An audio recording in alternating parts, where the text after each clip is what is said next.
നമ്മൾ ഒരു ചായ പലഹാരമായിട്ട് ഉണ്ടാക്കുന്നത്. അപ്പോൾ ഇന്ന് നമ്മൾ ഉണ്ടാക്കുന്നത് ഓണിയൻ സ്പ്രിംഗ് റോളാണ് ഉണ്ടാക്കുന്നത്. അപ്പോൾ ഈ സ്പ്രിംഗ് റോൾ ഉണ്ടാക്കാനുള്ള ഷീറ്റായിരുന്നാലും നമുക്ക് നല്ല ഈസി ആയിട്ട് നല്ല കനം കുറഞ്ഞ ഷീറ്റായിട്ട് നമുക്ക് വീട്ടിൽ തന്നെ ഉണ്ടാക്കാൻ വേണ്ടിയിട്ട് പറ്റും. അതിനൊരു ട്രിക്ക് ഉണ്ട്. അപ്പോൾ ഞാൻ കാണിച്ചു തരാം. നിങ്ങൾ അതേപോലെ ഷീറ്റ് ഉണ്ടാക്കി നോക്കാം. സ്പ്രിംഗ് റോൾ ഉണ്ടാക്കിയാലും നല്ല ക്രിസ്പി ആയിട്ട് ഇരിക്കുകയും ചെയ്യും.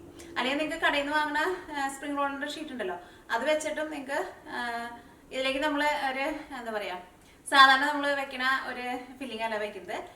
സവോളയും പിന്നെ അവലൊക്കെ ചേർത്തിട്ടുള്ള ഒരു ഫില്ലിങ്ങാണ് വെക്കുന്നത്. ആ ഫില്ലിംഗ് ആയിരുന്നാലും നല്ല ടേസ്റ്റാണ്. അപ്പോൾ ഇതേപോലെ ഷീറ്റ് ഉണ്ടാക്കാണ്ട് നിങ്ങൾക്ക് വേണമെന്ന് വെച്ചിട്ടുണ്ടെങ്കിൽ റെഡിമെയ്ഡ് സ്പ്രിംഗ് റോളിൻ്റെ ഷീറ്റ് വെച്ചിട്ടും ഈ ഫില്ലിംഗ് വെച്ചിട്ട് റെഡി ആക്കിയിട്ട് ഇടുക. പക്ഷേ നിങ്ങൾ ഒരു പ്രാവശ്യം നിങ്ങൾ ഇതേപോലെ ട്രൈ ചെയ്ത് നോക്കാം. പിന്നെ നിങ്ങൾക്ക് ഇപ്പോൾ ഈ അവൻ്റെ ഫില്ലിംഗ് വേണ്ടാന്ന് വെച്ചിട്ടുണ്ടെങ്കിൽ നിങ്ങൾക്ക് വേറെ നിങ്ങൾക്ക് ഇഷ്ടമുള്ള ഫില്ലിംഗ് വെക്കാം. പക്ഷേ ഈ ഷീറ്റും പിന്നെ ഈ ഫില്ലിംഗ് വെച്ചിട്ട് നിങ്ങൾ ഒരു പ്രാവശ്യം ട്രൈ ചെയ്ത് നോക്കണം. നല്ല നല്ല സൂപ്പർ ടേസ്റ്റാണ്. ഇനി അപ്പോൾ ഫസ്റ്റ് നമുക്ക് ഷീറ്റ് ഉണ്ടാക്കാനുള്ള ബാറ്റർ റെഡിയാക്കാം. അപ്പോൾ ഞാനിവിടെ 1 കപ്പ് മൈദപ്പൊടിയാണ് എടുക്കുന്നത്. ഞാനിവിടെ 250 ml മെഷീൻ കപ്പിലാണ് എടുക്കുന്നത്. മെഷീൻ കപ്പ് തന്നെ വേണമെന്ന് നിർബന്ധമില്ല. മെഷീൻ കപ്പ് ഉണ്ടെന്ന് വെച്ചിട്ടുണ്ടെങ്കിൽ അതിനകത്ത് എടുക്കുക, അല്ലെങ്കിൽ ഗ്ലാസ്സിൽ അളവ് എടുക്കുക. അപ്പോൾ നിങ്ങൾ ഇനി ഇതിലേക്ക് നമ്മൾ വെള്ളം കൂടി ചേർക്കും. അപ്പോൾ വെള്ളം ചേർക്കുമ്പോഴായിരുന്നാലും ആ പൊടി എടുത്തേക്കണ ഏതിലാന്ന് വെച്ചിട്ടുണ്ടെങ്കിൽ, ഏത് ഗ്ലാസ്സിലാണ് ഏത് കപ്പിലാന്ന് വെച്ചിട്ടുണ്ടെങ്കിൽ അതിനകത്തായിരിക്കണം വെള്ളത്തിൻ്റെ അളവ് എടുക്കേണ്ടത്. അപ്പോൾ ഇനി നമുക്ക് 1 കപ്പ് മൈദപ്പൊടി ചേർക്കാം. ഇനി അടുത്തത് നമ്മൾ ഇതിലേക്ക് ചേർക്കുന്നത് 2 ടേബിൾ സ്പൂൺ റവയാണ് ചേർക്കുന്നത്. റവ ചേർക്കുമ്പോൾ മിക്സിയിൽ ഇട്ടിട്ട് ഒന്ന് നന്നായിട്ട് പൊടിച്ചിട്ട് നല്ല നൈസ് പൗഡർ ആയിട്ട് വേണം ചേർക്കാൻ വേണ്ടിയിട്ട്. 2 ടേബിൾ സ്പൂൺ ഇതേപോലെ ഇങ്ങനെ പൊടിച്ചിട്ട് വേണം കേട്ടോ ചേർക്കാൻ വേണ്ടിയിട്ട്. 1 ടേബിൾ സ്പൂൺ, 2 ടേബിൾ സ്പൂൺ. അത് നിങ്ങൾ എടുക്കുമ്പോൾ വറുത്ത വറുക്കാത്ത റവയായിരുന്നാലും കുഴപ്പമില്ല. ഞാനിവിടെ വറുക്കാത്ത റവയാണ് എടുക്കുന്നത്. വറുക്കാത്ത റവ ഉണ്ടെന്ന് വെച്ചിട്ടുണ്ടെങ്കിൽ അത് എടുക്കാം. ഇപ്പോൾ വറുത്ത റവയാണ് ഉള്ളൂന്ന് വെച്ചിട്ടുണ്ടെങ്കിൽ കുഴപ്പമില്ല, വറുത്ത റവയായിരുന്നാലും കുഴപ്പമില്ല. ഇതിലേക്ക് 2 ടേബിൾ സ്പൂൺ ഓയിൽ ചേർക്കാം. അത് നിങ്ങൾക്ക് ഇഷ്ടമുള്ള ഓയിൽ ചേർക്കാം. ഞാനിവിടെ സൺഫ്ലവർ ഓയിലാണ് ചേർക്കുന്നത്. ഇതിലേക്ക് ആവശ്യത്തിന് ഉപ്പ് ചേർക്കാം. ഉപ്പ് നമുക്കിപ്പോൾ ഒരു ഏകദേശം അളവിൽ ചേർക്കാം. അത് കഴിഞ്ഞിട്ട് ഇതെല്ലാം കൂടിയിട്ട് മിക്സ് ചെയ്ത് കഴിഞ്ഞിട്ട് പിന്നെ ടേസ്റ്റ് നോക്കിയിട്ട് വേണമെന്ന് വെച്ചിട്ടുണ്ടെങ്കിൽ അതനുസരിച്ചിട്ട് ചേർക്കാം. ഇതെല്ലാം കൂടിയിട്ടൊന്ന് നന്നായിട്ടൊന്ന് മിക്സ് ചെയ്യാം. ഇതെല്ലാവരും നന്നായിട്ട് മിക്സ് ആയിട്ടുണ്ട്. ഇതിലേക്ക് നമ്മൾ വെള്ളം ഒഴിച്ചിട്ട് കുറച്ച് നല്ല ലൂസായിട്ടുള്ള ബാറ്ററായിട്ട് വേണം കേട്ടോ മിക്സ് ചെയ്യാൻ വേണ്ടിയിട്ട്. നമുക്ക് ഇതിലേക്ക് 1.25 കപ്പ് വെള്ളം ചേർത്തിട്ട് ഫസ്റ്റ് നമുക്ക് മിക്സ് ചെയ്യാം.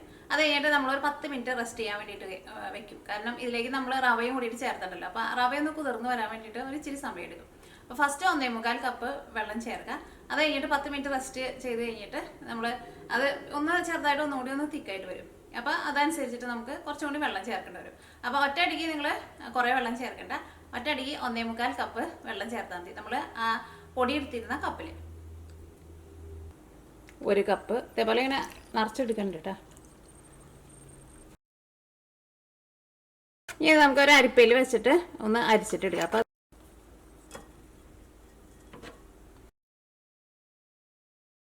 അപ്പോൾ നമ്മൾ ബാറ്റർ അരിച്ചെടുത്തിട്ടുണ്ട്. അപ്പോൾ ഒട്ടും കട്ടിയില്ലാണ്ട് നല്ല സ്മൂത്തായിട്ട് കിട്ടിയിട്ടുണ്ട്. ഇത് നമുക്ക് 10 മിനിറ്റ് റെസ്റ്റ് ചെയ്യാൻ വേണ്ടിയിട്ട് വയ്ക്കാം. അപ്പോൾ ആ സമയം കൊണ്ട് നമുക്ക് ഇതിലേക്കുള്ള ഫില്ലിങ് റെഡിയാക്കാം. അപ്പോൾ ഇതിലേക്കുള്ള ഫില്ലിങ് റെഡിയാക്കാൻ വേണ്ടിയിട്ട് 1 കപ്പ് അവലെടുത്തിട്ടുണ്ട്. ഞാനിവിടെ വെള്ള അവലാണ് എടുത്തേക്കുന്നത്. മറ്റേ ബ്രൗൺ അവലായിരുന്നാലും ഏത് അവലായിരുന്നാലും കുഴപ്പമില്ല കേട്ടോ. ഇതാ 1 സവോള ചേർക്കാം. ഇത് ഒരുപാട് വലിയ സവോളയല്ല കേട്ടോ. നിങ്ങളൊരു ഏകദേശം അളവിൽ ചേർത്തു. നല്ല പൊടിയായിട്ട് കട്ട് ചെയ്തിട്ട് വേണം ചേർക്കാൻ വേണ്ടിയിട്ട്. ഞാനിവിടെ ഇത്രയ്ക്ക് മാറ്റി വയ്ക്കുന്നുണ്ട് കേട്ടോ. നമുക്ക് ഇത്രയ്ക്ക് ആവശ്യമുള്ളൂ. അപ്പോൾ ഞാനിവിടെ 1 സവോളയുടെ 1/4 ഭാഗം എടുത്തത്. ഇതിലേക്ക് കുറച്ച് നാരങ്ങ നീര് ചേർക്കാം. ഈ ആവശ്യത്തിന് ഉപ്പ് ചേർക്കാം. എന്നിട്ട് ഫസ്റ്റ് നമുക്ക് ഇതെല്ലാം കൂടിയിട്ട് നന്നായിട്ടൊന്ന് മിക്സ് ചെയ്യാം. അതെല്ലാം കൂടിയിട്ട് ഒന്ന് തിരുമ്മിയെടുത്തിട്ടുണ്ട്. ഇതിലേക്ക് നമുക്ക് വറവിടണം. വറവിട്ട് കഴിഞ്ഞിട്ട് നമ്മൾ ഒന്നുകൂടി നന്നായിട്ടൊന്ന് തിരുമും. അപ്പോൾ അതിവിടെ ഇരിക്കട്ടെ.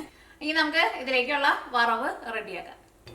അപ്പോൾ നമ്മുടെ വറവ് റെഡിയാക്കാൻ വേണ്ടിയിട്ട് നമ്മുടെ പാൻ നന്നായിട്ട് ചൂടായിട്ടുണ്ട്. ഇതിലേക്ക് കുറച്ച് ഓയിൽ ഒഴിക്കുക. നിങ്ങൾക്ക് ഇഷ്ടമുള്ള ഓയിൽ റെഡിയാക്കാം. ഓയിൽ നന്നായിട്ട് ചൂടായിട്ടുണ്ട്. ഫസ്റ്റ് നമുക്ക് കടുക് പൊട്ടിക്കാം. ഈ കടുക് പൊട്ടട്ടെ. ഇതാ അപ്പോൾ കടുക് പൊട്ടിയിട്ടുണ്ട്. ഇതിലേക്ക് എരിവിന് വേണ്ടിയിട്ട് ഇതാ പച്ചമുളക്. ഇത് നല്ല പൊടിയായിട്ട് കട്ട് ചെയ്തിട്ട് വേണം ചേർക്കാൻ വേണ്ടിയിട്ട്.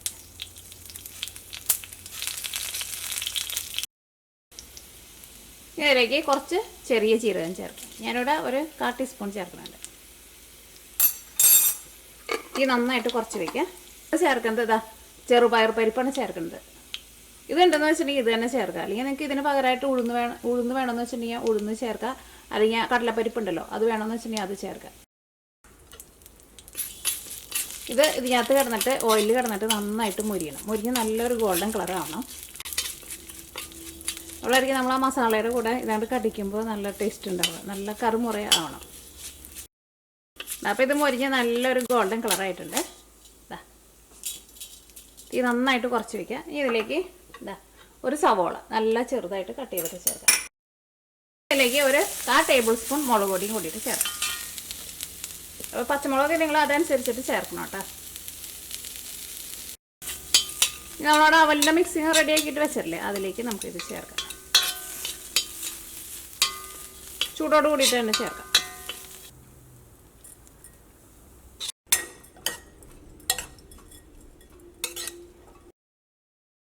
അപ്പോൾ നമ്മുടെ ഫില്ലിങ് റെഡി ആയിട്ടുണ്ട്. ഇനി നമ്മുടെ ബാറ്റർ എന്തായി നോക്കാം നമുക്ക്. ഞാൻ നോക്കിക്കേ, നമ്മുടെ ബാറ്ററി നമ്മളൊരു 10 മിനിറ്റ് റെസ്റ്റ് ചെയ്യാൻ വേണ്ടിയിട്ട് വെച്ചിട്ടുണ്ടായിരുന്നു. അപ്പോൾ നമ്മുടെ ബാറ്ററി ഇരിക്കുന്ന നോക്കിക്കേ, ഒരുപാട് തിക്കല്ലാണ്ട് കുറച്ച് ഇതേപോലെ ഇങ്ങനെ ലൂസായിട്ടിരിക്കണം. അപ്പോൾ ഇതിൽ കുറച്ച് വെള്ളം കൂടി കുറവുണ്ട്. ഒരു 2 ടേബിൾ സ്പൂൺ വെള്ളം കൂടി ചേർക്കാം.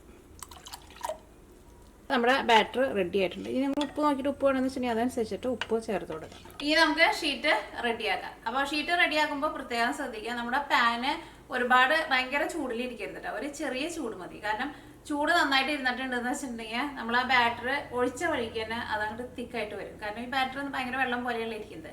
അപ്പോൾ ഒരു ചെറിയ തീയിൽ വെച്ചിട്ട് വേണം ഇത് റെഡിയാക്കിയിട്ട് എടുക്കാൻ വേണ്ടിയിട്ട്. അപ്പോൾ ഈ നമ്മൾ ഷീറ്റ് റെഡിയാക്കാൻ വേണ്ടിയിട്ട് പോകണം. അപ്പോൾ ഞാനിവിടെ ഒരു പാൻ എടുത്തിട്ടുണ്ട്. ഈ പാൻ നമുക്കൊന്ന് പതുക്കെ ചൂടാക്കുക. പ്രത്യേകം ശ്രദ്ധിക്കുക, ഒരുപാട് ചൂടാവരുത് കേട്ടോ. ഇനി നിങ്ങളുടെ അടുത്ത് ഇതേപോലെ നമ്മൾ ഓയിൽ ബ്രഷ് ചെയ്യുന്ന ബ്രഷ് ഉണ്ടല്ലോ, ഇങ്ങനത്തെ ബ്രഷ് ഉണ്ടെന്ന് വെച്ചിട്ടുണ്ടെങ്കിൽ ഇങ്ങനത്തെ ബ്രഷ് എടുക്കുക. അല്ലെങ്കിൽ സ്പൂണും കൊണ്ട് നല്ല കനം കുറച്ചിട്ട് ഒഴിച്ചിട്ട് നല്ല കനം കുറച്ചിട്ടുള്ള ഷീറ്റായിട്ട് നിങ്ങൾക്ക് റെഡിയാക്കിയിട്ട് എടുക്കുക. അപ്പോൾ ബ്രഷ് ഉണ്ടെന്ന് വെച്ചാൽ ബ്രഷ് വെച്ചിട്ട് ചെയ്യുക. അപ്പോൾ നല്ല കനം കുറച്ചിട്ട് നമുക്ക് ഷീറ്റാക്കിയിട്ട് എടുക്കാൻ വേണ്ടിയിട്ട് പറ്റും. പിന്നെ പ്രത്യേകം ശ്രദ്ധിക്കണം കേട്ടോ, പാന് ഒരു വളരെ ചെറിയ ചൂട് മതി. കാരണം ചൂട് അങ്ങനെ കൂടിയിട്ടുണ്ടെന്ന് വെച്ചിട്ടുണ്ടെങ്കിൽ നമ്മൾ ഈ ബാറ്റർ ഒഴിക്കണ വഴിക്കന്നെ അത് ആ ഒഴിച്ച സ്ഥലത്ത് മാത്രം കൊണ്ട് തിക്കായിട്ട് വരും. അപ്പോൾ കൈ വയ്ക്കുമ്പോൾ അങ്ങനെ ചൂട് വരണ്ട, ഒരു കുഞ്ഞൊരു ചൂട് മാത്രമേ ആവശ്യമുള്ളൂ. ബാറ്റർ എപ്പോഴും എടുക്കുമ്പോഴും ഒന്ന് ഇളക്കി കൊടുക്കണം കേട്ടോ.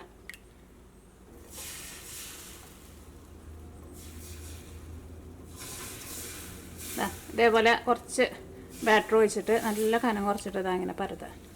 അപ്പോൾ തീ ഒട്ടും കൂട്ടി വയ്ക്കരുത്. തീ കൂട്ടി വെച്ചിട്ടുണ്ടെന്ന് വെച്ചിട്ടുണ്ടെങ്കിൽ ഇത് നമുക്ക് ഇങ്ങനെ ചെയ്യാൻ വേണ്ടിയിട്ട് പറ്റില്ല. കാരണം ഇത് ഒഴിച്ച വഴിക്ക് അവിടെയൊക്കെ ഇരുന്നിട്ട് അങ്ങോട്ട് കട്ടയാവും. അതേപോലെ നല്ല കനം കുറച്ചിട്ട് ഇത് ഇങ്ങനെ പരത്തി കൊടുക്കുക. എവിടെയെങ്കിലും കൂടുതൽ ഇങ്ങനെ പാൻ്റെ അടിഭാഗം കാണുന്നുണ്ടെന്ന് വെച്ചിട്ടുണ്ടെങ്കിൽ അവിടെ ഒന്ന് ബ്രഷ് ചെയ്തിട്ട് കൊടുക്കുക. അതാ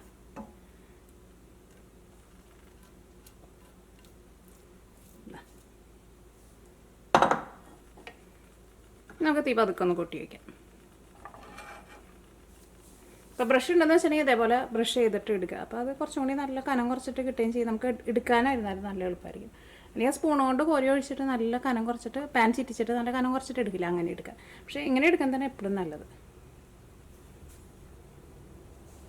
അപ്പോൾ സൈഡിൽ നിന്നൊക്കെ ഒന്ന് വിട്ടു പോകാൻ തുടങ്ങിയിട്ടുണ്ട്. എല്ലാ സൈഡും ഒന്ന് വിട്ടു പോരട്ടെ. അപ്പോൾ ഞാൻ ഒരു മീഡിയം ഫ്ലെയിമിലാണ് വെച്ചേക്കുന്നത്. പാനൊന്ന് തിരിച്ച് വെച്ച് കൊടുത്തോട്ടെ. കാരണം ചില സൈഡിലായിരിക്കും ചൂട് ചിലപ്പോൾ കൂടുതൽ കിട്ടുക. ഈ സൈഡിൽ നിന്നൊക്കെ വിട്ടു പോകുന്ന തുടങ്ങിയിട്ടുണ്ട്. ഇപ്പോൾ നല്ല കനം കുറഞ്ഞ ഷീറ്റായിട്ടാണ് കിട്ടിയത്. ഇപ്പോൾ ഈ സൈഡും കൂടിയാണ് വിടാനുള്ളത്. ചിലപ്പോൾ അവിടേക്ക് ചൂട് ശരിക്കും കിട്ടാണ്ടായിരിക്കും അവിടെ വിടാൻ വേണ്ടിയിട്ട് സമയം എടുക്കുന്നത്. ഈ സൈഡൊക്കെ വിട്ടു ഓൾറെഡി. ഷീറ്റായിരുന്നല്ലേ കണ്ടില്ലേ, നല്ല കനം കുറഞ്ഞ ഷീറ്റ്. അപ്പോൾ എല്ലാ സൈഡും നന്നായിട്ട് വിട്ടിട്ടുണ്ട്. ജസ്റ്റ് ഒന്ന് വിടിയിച്ചിട്ട് എന്തെങ്കിലും വെച്ചാൽ നമുക്കൊരു പാത്രത്തിലേക്കാണ് കമത്തുക. അല്ലെങ്കിൽ അത് ഇതേപോലെ നമ്മൾ കൈ കൊണ്ടൊന്ന് വലിച്ചിട്ട് വേണമെന്ന് വെച്ചിട്ടുണ്ടെങ്കിൽ അങ്ങനെ എടുക്കാം. അപ്പോൾ ഞാനിവിടെ ഒരു പാത്രത്തിലേക്ക് കമത്താനായിട്ടാണ് പോകുന്നത്. ജസ്റ്റ് സൈഡൊന്ന് വിടിയിച്ച് കൊടുത്തിട്ട് ജസ്റ്റ് ഇതങ്ങനെ കമത്തുക. അപ്പോൾ അതാ സാധനം താഴെ വീഴും. അപ്പോൾ ഫസ്റ്റ് ഉണ്ടാക്കിയത് ഞാൻ വേറെ ഒരു പ്ലേറ്റിലേക്ക് നീക്കി വയ്ക്കാം കേട്ടോ. കാരണം ഇനി അടുത്തത് നമ്മൾ ഈ പ്ലേറ്റിലേക്കാണ് ഇടുന്നത്. അപ്പോൾ ഓരോന്നിൻ്റെ മുകളിലേക്ക് ഇടുമ്പോൾ ചിലപ്പോൾ അത് എല്ലാം കൂടിയിട്ട് ഇങ്ങനെ ചൂടോട് കൂടിയിട്ട് ഇടുമ്പോൾ എല്ലാം കൂടിയിട്ട് അങ്ങോട്ട് കട്ട പിടിച്ച പോലെ നമുക്ക് എടുക്കാൻ വേണ്ടിയിട്ട് പാടായിരിക്കും. അപ്പോൾ റെഡി ആവുന്നത് ഒരു സെക്കൻഡ് കഴിഞ്ഞ് കഴിയുമ്പോൾ നീക്കിയിട്ട് വേറെ പ്ലേറ്റിലേക്ക് മാറ്റി വയ്ക്കാം. അപ്പോൾ ഇനി അടുത്തതും ഇതേപോലെ തന്നെ റെഡി ആക്കാം.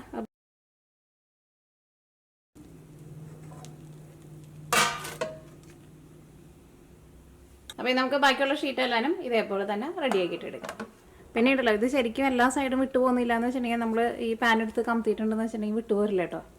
പിന്നെ അതാ ഇപ്പോൾ നമ്മൾ ആ പാനിൽ നിന്ന് ഞാൻ തിരിച്ച് പ്ലേറ്റിലേക്ക് ഇട്ട് കഴിഞ്ഞപ്പോൾ നോക്കിക്കേ ഇവിടെ ചെറുതായിട്ട് ഒട്ടിയിട്ടുണ്ടായിരുന്നു. അപ്പോൾ ഞാൻ അവിടെ ഇടിച്ചെടുക്കാൻ വേണ്ടി നോക്കിയപ്പോൾ അവിടെ ഇതാ കണ്ട അവിടെ ഒരു വലിയൊരു ഹോൾ വന്നു. അത് ഇവിടെ ശരിക്കും മാവ് വേവാത്തതുകൊണ്ട് കേട്ടോ.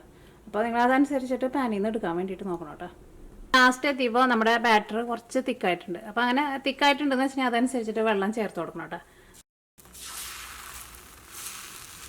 ഇപ്പോൾ നോക്കിക്കേ ചൂട് ഭയങ്കര കൂടിയിട്ട് ഇരിക്കുകയായിരുന്നു. അപ്പോൾ നോക്കിക്കേ നമ്മളിത് ബ്രഷ് ചെയ്യണ സമയത്ത് ഇത് പാനിൽ പിടിച്ചില്ല കണ്ട, അതുമേന്ന് ഇങ്ങനെ കട്ട പോലെ പെട്ടെന്ന് വെന്തുമാവ്. അത് അത്രയ്ക്ക് ചൂടിലിരിക്കരുത് കേട്ടോ. അപ്പോൾ നമ്മുടെ ഷീറ്റ് എല്ലാവരും റെഡി ആയിട്ടുണ്ട്. അപ്പോൾ ഞാൻ ആ പറഞ്ഞ പോലെയൊക്കെ നിങ്ങൾ ചെയ്യണം കേട്ടോ.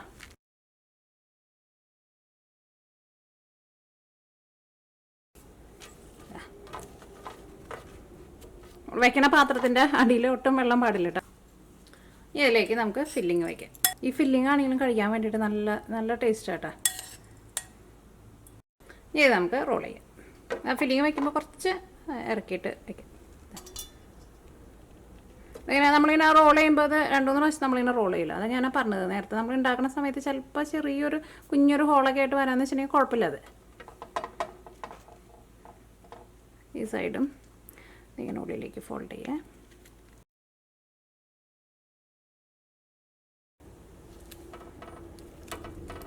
ഷീറ്റിൻ്റെ കനകറുവ് നോക്കിക്കേ, നമ്മുടെ ഫില്ലിങ്ങൊക്കെ നമുക്ക് നല്ല ക്ലിയർ ആയിട്ട് കാണാം. ഇത് ഈ എൻഡിലായിരുന്നാലും പതുക്കെ കുറച്ചും കൂടി കൊണ്ട് ഉള്ളിലേക്ക് ഒന്ന് ഒതുക്കി ചെയ്തോട്ടെ.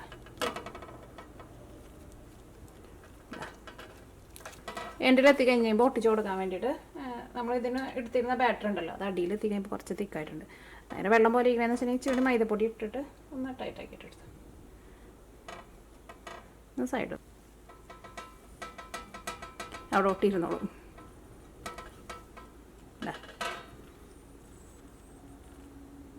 വറുത്തെടുക്കാനുള്ള ഓയിൽ നന്നായിട്ട് ചൂടായിട്ടുണ്ട്.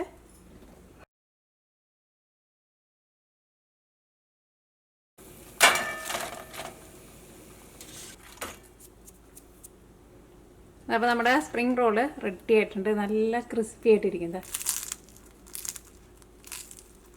അപ്പോൾ നിങ്ങളെല്ലാവരും ട്രൈ ചെയ്ത് നോക്കാം. ഇതിൻ്റെ ഉള്ളിലെ ഫില്ലിംഗ് ആണെങ്കിലും നല്ല ടേസ്റ്റ് ആയിരിക്കും കേട്ടോ. അപ്പോൾ അങ്ങനെ നമ്മുടെ ഓണിയൻ സ്പ്രിംഗ് റോള് റെഡി ആയിട്ടുണ്ട്. നല്ല ക്രിസ്പി ആയിട്ടാണ് ഇരിക്കുക. ചൂടാറി കഴിഞ്ഞാൽ ഇതിൻ്റെ ക്രിസ്പിനെസ് പോയില്ല കേട്ടോ. അപ്പോൾ തീ അത്യാവശ്യം നല്ല ചൂടിൽ വയ്ക്കുക. ഭയങ്കരമായിട്ട് അങ്ങോട്ട് തീ കൂട്ടി വെക്കണ്ട. കാരണം ആ ഉള്ളിലേക്ക് ആയിരുന്നാലും ഒന്നും പൊരിഞ്ഞ് കിട്ടണമെന്ന് വെച്ചിട്ടുണ്ടെങ്കിൽ ഒരു മീഡിയം ഫ്ലെയിമിൽ ഇട്ടിട്ട് വറുത്തിട്ടെടുക്കുക. പിന്നെ ഓയിലിൽ നിന്ന് എടുക്കാൻ പോണതിന് മുമ്പ് ഒരു സെക്കൻഡ് തീ നന്നായിട്ട് കൂട്ടി വെച്ചിട്ട് എടുക്കുക. അപ്പോൾ അതിൻ്റെ ഉള്ളിൽ ഓയിൽ അങ്ങനെ പിടിച്ചിരിക്കുന്നുണ്ടെന്ന് വെച്ചിട്ടുണ്ടെങ്കിൽ ഓയിൽ പുറത്തേക്ക് വരും. അപ്പോൾ നിങ്ങൾ ട്രൈ ചെയ്ത് നോക്കാം. ട്രൈ ചെയ്ത് നോക്കിയിട്ട് ഫീഡ്ബാക്ക് പറയാൻ വേണ്ടിയിട്ട് മറക്കരുത് കേട്ടോ. പിന്നെ നമ്മൾ മിയ കിച്ചണിൽ ലാസ്റ്റ് അപ്ലോഡ് ചെയ്തിട്ടുണ്ടായിരുന്നത് ഒരു ഭയങ്കര സിമ്പിളായിട്ട് റെഡി ആക്കിയിട്ട് എടുക്കുന്ന ഒരു ബിരിയാണിയുടെ റെസിപ്പി ആയിരുന്നു. നല്ല സൂപ്പർ ബിരിയാണി കേട്ടോ. അപ്പോൾ നിങ്ങൾ എന്തെങ്കിലും ബിരിയാണി ഉണ്ടാക്കുന്നുണ്ടെന്ന് വെച്ചിട്ടുണ്ടെങ്കിൽ ആ ബിരിയാണി അതേപോലെ ട്രൈ ചെയ്ത് നോക്കാൻ വേണ്ടിയിട്ട് മറക്കരുത് കേട്ടോ. കാരണം നല്ല രസമുണ്ട്. ഇവിടെ ഉണ്ടാക്കിയിട്ടും എല്ലാവർക്കും നല്ല ഇഷ്ടമായ ഒരു ബിരിയാണിയാണ്. അപ്പോൾ നമുക്ക് നാളെ വേറൊരു പുതിയ റെസിപ്പി ആയിട്ട് വരാം.